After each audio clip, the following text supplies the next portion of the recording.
inflation sa Pangasinan bumagal na noong Oktubre. Para sa detalye, alamin sa ulat ni Idol Matthew Pacheco. 104.7 IFM Report.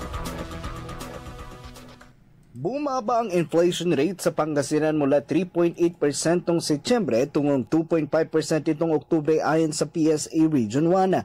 Ayon kay PSC Pangasinan Specialist Ferdinand Hukutan, pangunahing dahilan nitong mabagal na pagtaas ng presyo ng pagkain at non-alcoholic beverages, lalo ng isda at seafood na bumaba mula 3.8% tungong 1%. Sinabi naman ng BIFAR na nakaapekto ang magandang panahon paglabas ng mga mangingisda at fuel subsidy ng pamahalaan sa pagbaba ng presyo.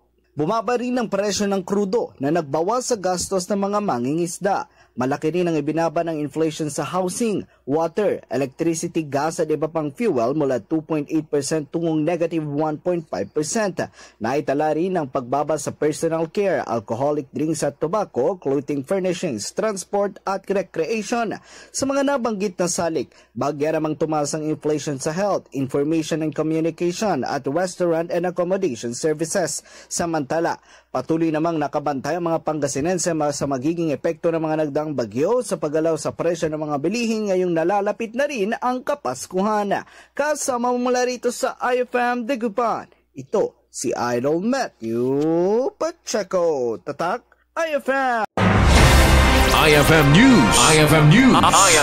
IFM News.